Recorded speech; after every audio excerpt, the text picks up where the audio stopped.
Hello everyone, it's a pleasure to be with you again. My contribution to this third number of the LPSV Law Review, dedicated to law and technology, is about access to the Internet as a human right. This topic has been accumulating interests from diverse institutions and actors, as well as academic literature, a short list of which you can find annexed to this video. The Internet has become a constant in our lives. Not a single day goes by that we don't use it or refer to it for the most varied purposes, to a point where it's fair to say we can't imagine our lives without it anymore, even if we can have the luxury of unplugging for a couple of days. Of course, reality is very different in other parts of the globe. For many, the luxury is actually to be able to connect just for a couple of days, without interference from sensors and in good conditions of accessibility. Others are even more distant from this reality, either because they still can't read and write, or because they live too distant from any carrying infrastructures, or because they have no money to buy a computer or even a basic smartphone. Despite all these different realities and contexts, it is nowadays beyond discussion that the Internet is an essential asset for individuals, corporations, states, organizations, for mankind as a whole, taking into account all of our lives' dimensions and activities: science, culture, politics, economics, legal affairs, and all the other things. The Internet provides circulation of information, but also communication. From a certain perspective, the Internet is a tool for specific rights already protected by international human rights law and domestic constitutions, like freedom of expression, freedom of thought, or freedom of association. Taking this angle of view, the Internet is just an instrument that facilitates or renders possible the benefit or exercise of a certain right. From another perspective, that does not exclude the latter, it is something more than just an instrument for rights already protected. The Internet can be seen as a space-time possibility in itself, which allows the expansion of the individual outside the tunnel vision of his life as just a bundle of rights. This perspective enhances the importance of this good, the Internet, as something valuable for the individual in an existential manner. What matters then is not that the Internet helps this or that facet of individuals, facets so important that they came to be specifically protected as human rights, yes, but what matters from this point of view is that the Internet is nowadays very closely connected to individual existence and even individual identity. In other words, the Internet in itself is seen as essential, as is the access to it, even if one seldom uses it, or even never. These two perspectives have different legal translations and consequences. The first perspective, which we can call instrumental, might find a violation of a certain protected right, for instance, freedom of expression, if Internet access is affected in a way that seriously hinders or even makes impossible to benefit or exercise such a right. Internet access, thus, is not a right in itself, but only a condition for the preservation of other rights. This is the perspective that frames international jurisprudence about human rights normally, namely the jurisprudence of the European Court of Human Rights. The second perspective, which we can call existential, tries to find arguments to support Internet access as a right by itself that could be violated autonomously if such an access would be hampered or non-existent, regardless of the consequences to other protected rights.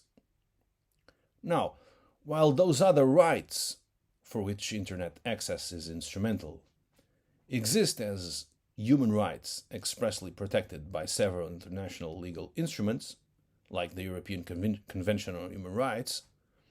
I refer to Article 10 for freedom of expression, for instance. The same does not happen with an autonomous right to Internet access. In vain will we search the international legal order for such a right.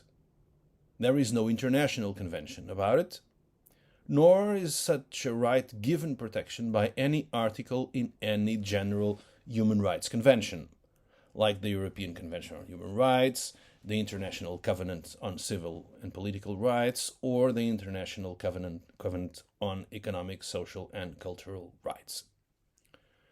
There is no decision from an international court or tribunal acknowledging it as an autonomous right, nor does the international practice seem to present enough elements to consider it as customary law. It is true that some countries are moving in this direction, like Portugal, or Spain, or Estonia, Greece, France, or Costa Rica. But this practice is very distinct from country to country. While some establish universal services obligations, like Portugal, that now has a minimum social tariff and the traffic guaranteed by law, others have constitutional provisions. And it is not always clear if these guarantees are associated to other rights, like freedom of expression, for instance, or intended to establish a general right of access. So it is common for academic literature to say that such an autonomous right of access to the Internet does not yet exist as an autonomous human right. Such a statement relies on the types of sources of international law recognized by Article 38 of the Statutes of the International Court of Justice, and, of course, settles on the perspective that international human rights are only those which are recognized by those sources. At this point, it's probably important to say that this criterion for the identification of what is and what is not an international human right, though formalist as it might seem, is the most useful, coherent, and solid.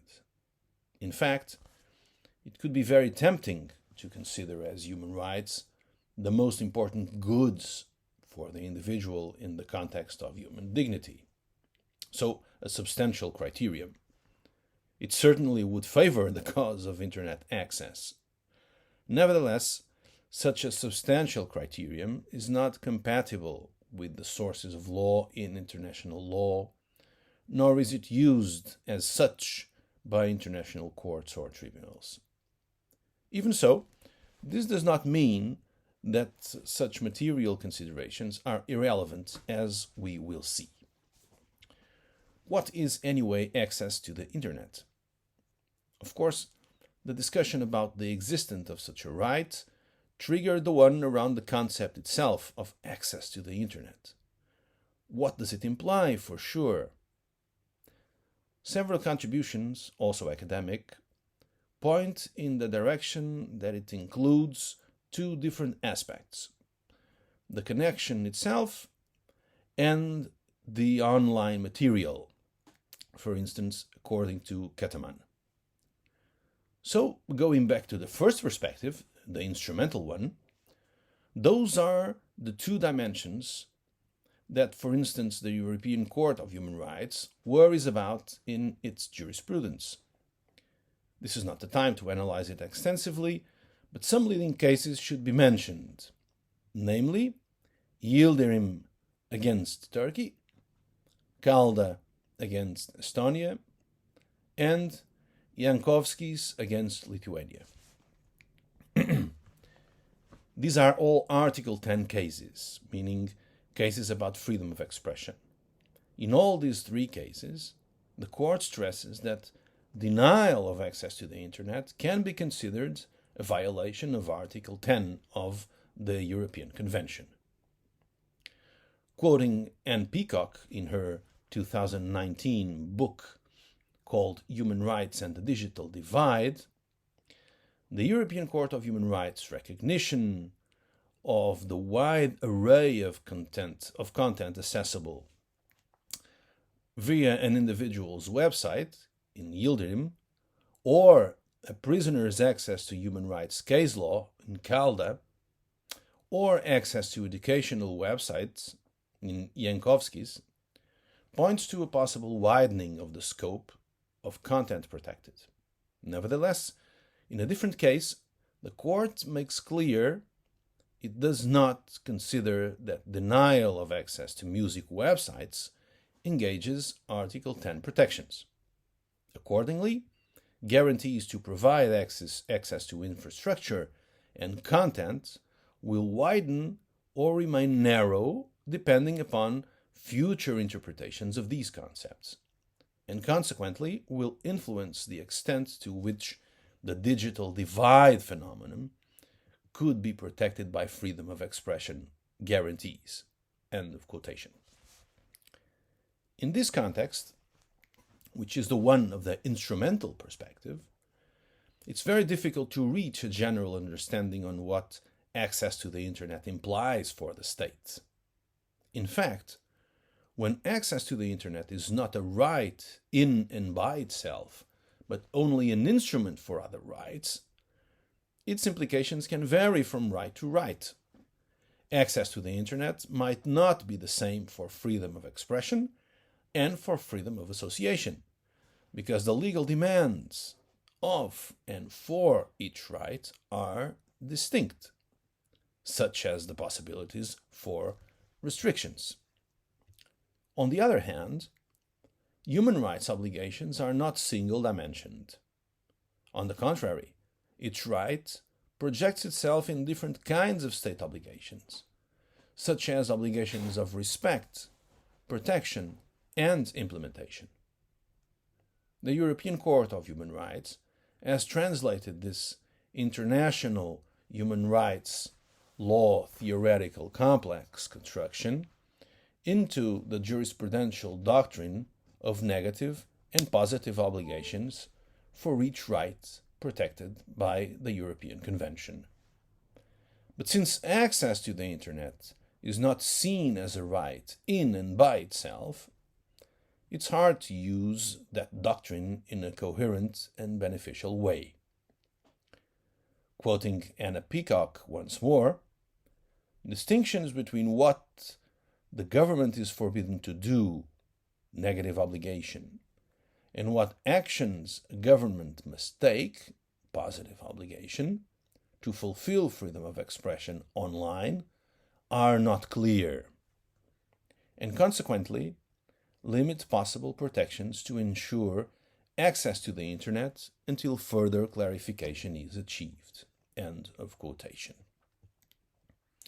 These difficulties justify why many actors, state and non-state actors, academics included, have been searching for the grounds for a specific human right of access to the Internet. Following a similar path to other rights, the international scenario has been progressively populated by initiatives, formal and informal, which layer by layer strengthen the idea of a human right of access to the Internet. Very briefly, let's mention some of the most important ones. Of course, freedom of expression comes here as a vehicle right. The Human Rights Committee General Comment number 34 on Article 19 about freedoms of opinion and expression of the International Covenant on Civil and Political Rights refers to access to the Internet in several moments. Also, the United Nations report of the Special Rapporteur on the promotion and protection of the right to freedom of opinion and expression, Frank LaRue, from 2011, is a very important document. But not only. The United Nations and OSCE Joint Declaration on Freedom of Expression and the Internet of 2011 as well clarifies the perspective of both international organizations. Let's quote it in some points. A. Giving effect to the right to freedom of expression imposes an obligation on states to promote universal access to the Internet. Access to the Internet is also necessary to promote respect for other rights, such as the rights to education, healthcare, and work, the right to assembly and association, and the right to free elections. B. Cutting off access to the Internet, or parts of the Internet, for whole populations or segments of the public, shutting down the Internet, can never be justified, including on public order or national security grounds. The same applies to slowdowns imposed on the Internet or parts of the Internet. C. Denying individuals the right to access the Internet as a punishment is an extreme measure which could be justified only where less restrictive measures are not available and were ordered by a court, taking into account the impact of this measure on the enjoyment of human rights. D. Other measures which limit access to the Internet, such as imposing registration or other requirements on service providers, are not legitimate unless they conform to the test for restrictions on freedom of expression under international law. E. States are under a positive obligation to facilitate universal access to the Internet. F. To implement the above, states should adopt detailed multi-year action plans for increasing access to the Internet, which include clear and specific targets, as well as standards of transparency, public reporting, and monitoring systems. Clearly, the quotation has ended. Clearly, freedom of expression is being used as I would say, tip of the spear or even a Trojan horse for access to the Internet. As Anne Peacock once more compacts, the joint declaration proposes three broad negative obligations that the state cannot do in order to respect someone's right to access the Internet. It cannot shut down the Internet, take away access to the Internet as punishment, or put it in place are there other measures that limit access to the Internet. On the other hand, the joint declaration also proclaims that states have four broad actions it must take to fulfill a right to access the Internet. States must set up regulatory mechanisms, provide direct support to ICT facilities, promote awareness, measure the benefits of the Internet, and put in place other measures to ensure effective access to the Internet for vulnerable populations, including disabled and rural populations. End of quotation. But there is more. In 2012, the United Nations Human Rights Council passed the resolution on the promotion, protection, and enjoyment of human rights on the Internet. Though the document is very cautious with words, it wants states to promote and facilitate access to the Internet and international cooperation aimed at the development of media and information and communications facilities in all countries. 2 years before, 2010, the Council of Europe's Committee of Ministers' declaration on network neutrality already stressed that users should have the greatest possible access to Internet-based content, applications, and services of their choice, whether or not they are offered free of charge, using suitable devices of their choice. Such a general principle, commonly referred to as network neutrality, should apply irrespective of the infrastructure or the network used for Internet connectivity. Access to infrastructure is a prerequisite for the realization of this objective. End of quotation.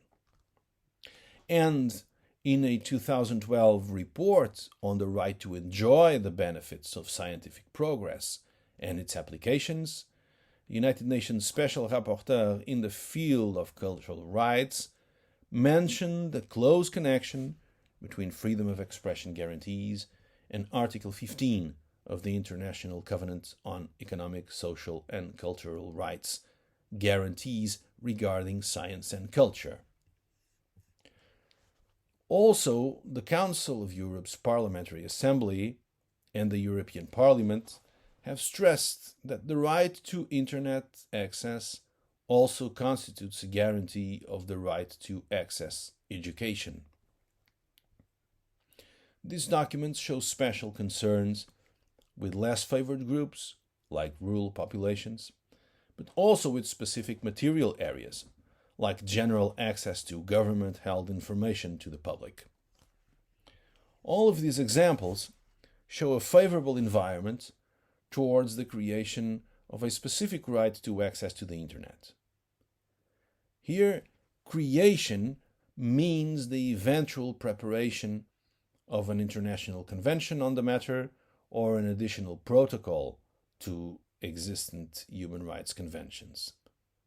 This does not seem to show on the horizon yet, namely because it would create obligations for states that they don't want to take at this point, and also because this matter involves non-state actors whose position in international human rights law still raises so many doubts and legal difficulties. Let us not forget that we are not dealing with the traditional public good, the Internet, but with a reality submitted to a very complex governance framework. But the importance of access to the Internet in all walks of life, like the right to a fair trial, the relationship with public bodies, and even the right to health and other situations like the COVID-19 pandemics clearly showed, will certainly determine changes in international human rights law. It will take time, but that's the way things happen in the international context. Let us remember, for instance, that the right to water, a good so essential for human life and all other human rights, but still not clearly recognized by a specific international covenant or even a single rule in a covenant.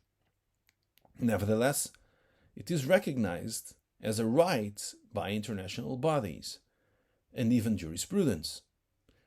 Even some international arbitration cases treat it as such, though its nature might not be clearly assumed as such.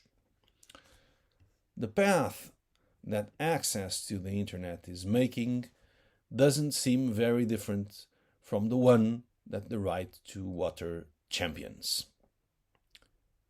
On another page, let's also bear in mind that the prohibition of discrimination was included in Article 14 of the European Convention only for the rights laid in the Convention itself. That is, a prohibition that had to be interpreted for each right, as access to the Internet must nowadays be confronted with the demands of each right. We actually had to wait 50 years for Protocol 12 to establish a general obligation, a general prohibition of discrimination regarding any rights protected by the European Convention or any other rights. And again, it only entered into force in 2005. So the future is unknown. Access to the Internet might have to wait a few decades to be recognized as an autonomous right. Or this might happen faster, promoted by some jurisprudence that we cannot obviously anticipate. What seems clear is that, due to its practical importance, access to the Internet is making its way into legal discourse, both at the national and international levels. And the jurisprudence that already considers it fundamental for the enjoyment and exercise of other rights can very well take a leap forward, based on all this discourse with eventually breakthrough consequences. In this sense, as a specific and autonomous right, access to the internet, we can say, is still being forged.